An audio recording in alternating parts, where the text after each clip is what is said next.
Este grupo está conformado por la compañera Rina Vázquez, José Luis Moreno, mi persona Acosta Irving. Vamos a compartir el punto sobre el arma de fuego. Primero vamos a empezar a definir lo que es un arma de fuego. Es un instrumento de defensa y ataque que utiliza la energía de los gases producidos por la deflagración de pólvora de distintos tipos en un espacio confinado para lanzar un proyectil a distancia.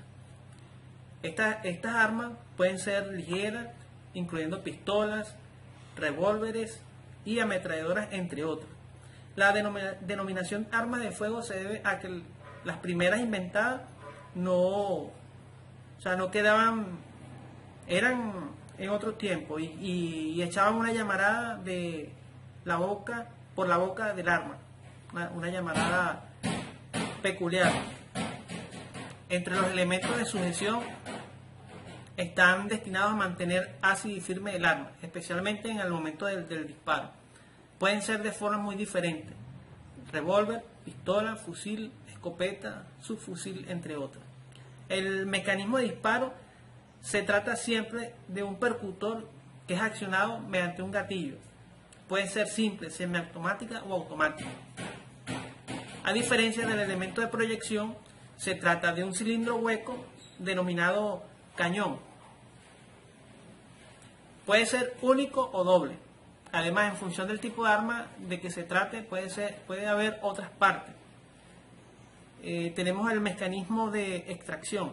Se encarga de extraer la vaina percutida. Y el mecanismo de carga, como la palabra lo indica, se encarga de introducir otra bala o cartucho en la cámara de percusión.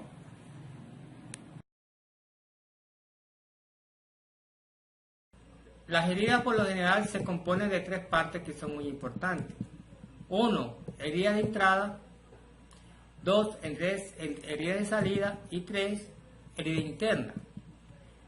La herida de entrada es la lesión que se produce cuando el proyectil entra al tejido y genera una cavidad temporal. La herida de salida, no toda herida de entrada tiene herida de salida. Y en ocasiones pueden existir varias heridas de salida debido a la fragmentación del hueco que produce el proyectil. Generalmente la herida de salida es más grande y tiene bordes muy mal definidos o irregulares. En cambio, las heridas internas son las lesiones que causan principalmente las heridas de armas de baja velocidad, donde se da un daño tisular por el contacto del proyectil con el tejido. Los proyectiles de alta velocidad producen daño por contacto tisular y por la transferencia de energía cinética a los tejidos adyacentes. Los orificios de entrada es el punto donde una bala hace contacto y penetración contusiva que crea por lo general una herida por bala. Es posible que la bala se fragmente antes de chocar con el cuerpo, o bien puede atravesar más de una extremidad en su trayectoria, causando una bala varios orificios que van a provocar al individuo una muerte instantánea o lesiones agudas. El orificio es la forma característica de una herida de bala, es ovalada o redondeada.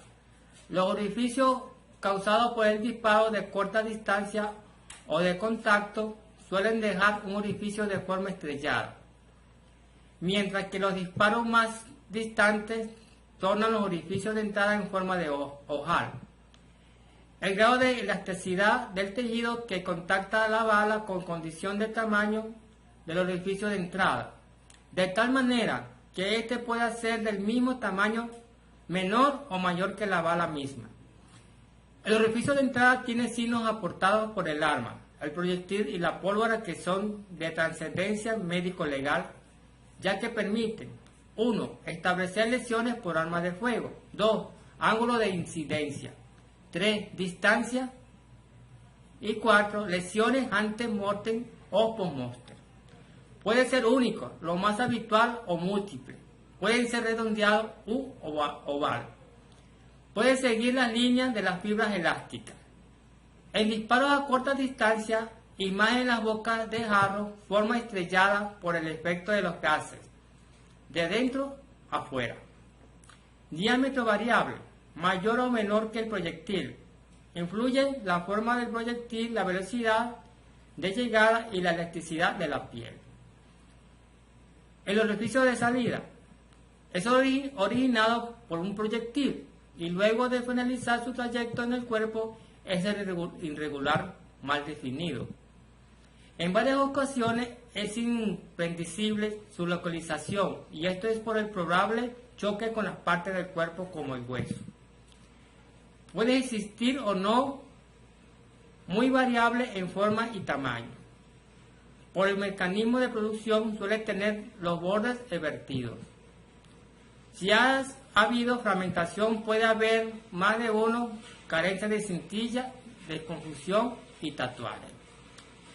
En este orificio de salida solo se produce cuando la trayectoria del proyectil atraviesa el cuerpo de lado a lo que se llama trayectoria completa. Existen características especiales que lo distinguen del orificio de entrada, que detallaremos a continuación. Características. Su tamaño es variable. Tiene una relación de dependencia con el proyectil. Estructura. La distancia del tiro, velocidad, y las partes anatómicas atravesadas, resistencia. Será menor, igual o mayor que el orificio de entrada. Tiene características propias. 1. Aspecto de desgarro. 2. Bordes e irregularidad. 3. Labios evertidos.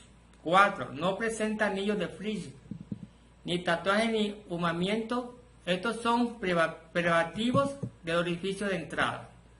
5. Presenta el signo de romance, confusión, tipo esquemótica. Si la piel está sobre un elemento duro, cuero, cinturón, hebilla, etc., en el momento que el proyectil forma el orificio de salida. Para finalizar, hablaremos acerca de la clasificación de la distancia de disparo, según las características del proyectil. La distancia a la que se efectuará el disparo de un arma de fuego puede ser estimada con cierto grado de precisión, conforme a las características y su zona inmediata, en donde intervienen 4 situaciones distintas, conforme a su esquematización en el diagrama. Entre ellas se encuentran el disparo a boca de jarro, también denominada disparo con arma abocada. Esta es apoyada sobre la superficie corporal, es decir, que corresponde a distancia cero. Se caracteriza por la presencia de signos de Benassi, de restos de pólvora semicombustionada y sus distritos en el interior de la herida. A su vez interviene la hemoglobina oxicarbonada, producto del monóxido de carbono proveniente de la combustión incompleta de la pólvora. Seguimos con la clasificación, donde se encuentra el disparo a quemarropa.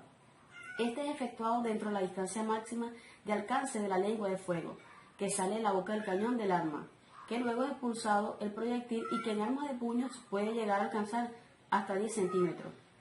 Esta se caracteriza por los signos de alteración térmica que produce en la piel, en la prenda exterior que vistiese la víctima. A su vez, chamuscamiento de pelos, vellos y fibras téctiles. Ahogamiento, falso tatuaje muy denso y debajo del ahogamiento. Otras características se encuentran el disparo a corta distancia, que a su vez se dividen en dos, el disparo a muy corta distancia. Estas van a encontrarse superficialmente en la piel o se adhieren a la prenda de vestir. Encontrándose presente también el tatuaje metálico, que es producido por partículas metálicas que son desprendidas del propio proyectil. Luego se encuentran los disparos a media distancia. Estos son en armas de puño. Es factible encontrar este tipo de tatuaje hasta en distancias aproximadamente 1 metro que se extienden en distancia de 3 metros. Para el caso de aplicar la determinación, medios tecnológicos avanzados tales como la microscopia electrónica de barrido. Otras que se encuentran son los disparos a larga distancia. Estos se denominan así en la balística forense, todos aquellos que superan la distancia máxima a la que es posible producir tatuaje, ya sea metálico o de pólvora. Otros que podemos nombrar son la determinación de la distancia de disparo de las armas de fuego por detención de restos.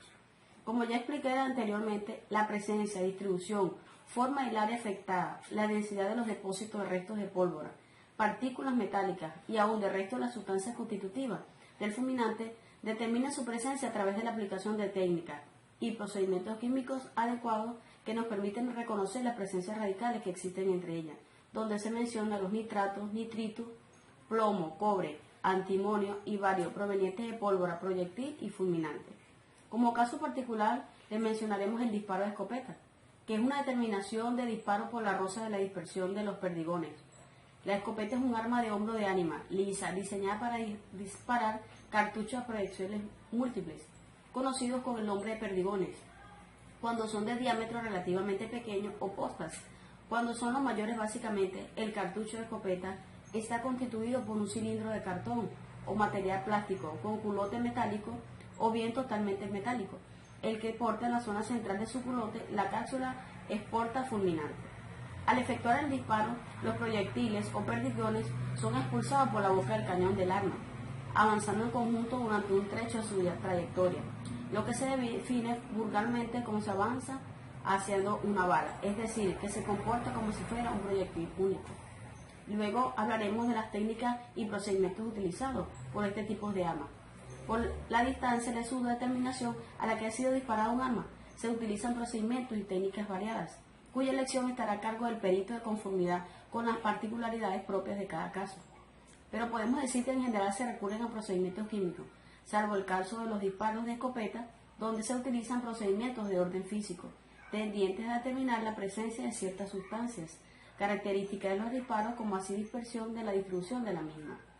Entre estas pruebas solo nombraremos tres, que son la determinación de nitratos, determinación de nitritos y determinación de partículas.